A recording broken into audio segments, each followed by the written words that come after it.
হয়টসের মিশনে নামবে আজকে বাংলাদেশ, তবে বাংলাদেশ করতেছে না হয়টস করবে আফগানিস্তান। হ্যাঁ, বাংলাদেশের যে ফর্ম চলতেছে এতে করে আফগানিস্তানের কাছে হয়টস হওয়া ছাড়া আর কোনো উপায় নাই। সমস্যা কি, আমরা টি-20তে হয়টস করছি, ওরা ওডিআইতে আমাকে হয়টস করবে, সমান সমান।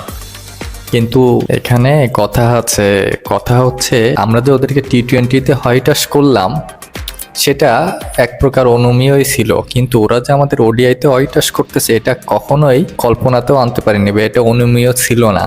কারণ আমরা ওডিআইতে বরাবরই ভালো টিম, সেইখান থেকে আমাদের অবস্থা এত করুণ পরিণতি।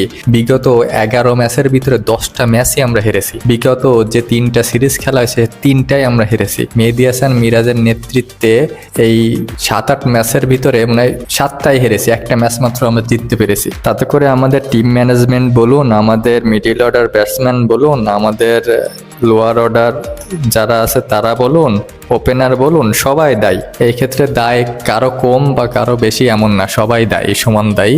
প্রথম যে ওডিআইটা সেটা আমরা 50 ওভার খেলতে পারিনি, দ্বিতীয় ওডিআই তো আমরা 50 ওভারের ধারে কাছেও যাইতে পারি নাই, এবং হারসি অনেক বড় ব্যবধানে। যেখানে 190 রান করলো আফগানিস্তান, সেখানেও আমরা 80-90 রানে হেরে যাই। তার মানে বুঝতে পারতেছেন আমাদের ওডিআইতে আমাদের অবস্থা কতটা নাজেহাল, কতটা বাজে অবস্থা। সেইখান থেকে এই যে তৃতীয় ওডিআই, এই ওডিআই যে আমরা জিতবো এর কোনো আশা নাই।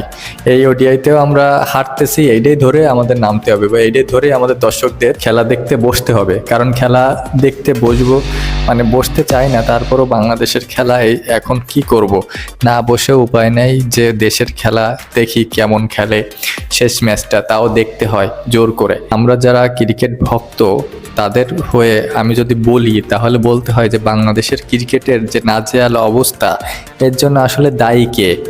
কোচ, ক্যাপ্টেন, না প্লেয়াররা? কারা দায়ী? দেখুন, এখানে দায় যদি বলতে হয় তাহলে 3 বিভাগের সবাই দায়ী। এখানে একটা ম্যাচ যখন জেতে তখন সবাই যেমন এর ভাগটা নেয়, একটা ম্যাচ যখন হারবে তখন সবাই এর ভাগ নিতে হবে। এখানে কোচরা দায়ী, এখানে প্লেয়াররা দায়ী, এখানে ক্যাপ্টেন দায়ী, সবাই দায়ী। এখন গত ম্যাচে আমাদের মেহেদী হাসান মিরাজ বলল যে আসলে ব্যাটসম্যানদের অবহেলার কারণে, বাজে শটের কারণে আমরা ম্যাচটা হেরেছি।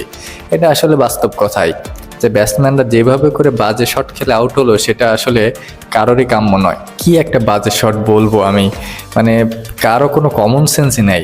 মানে সবাই মনে করতেছিল যে আমি মনে হয় টি-20 খেলতে নামছি, আমার মনে হয় 20 ওভারের ভিতরে 190 রান করতে হবে, আমি অল আউট হয়ে গেলাম, কিন্তু আমার রান তো করতে হবে 190, আমার রান রেট 9-এর উপরে।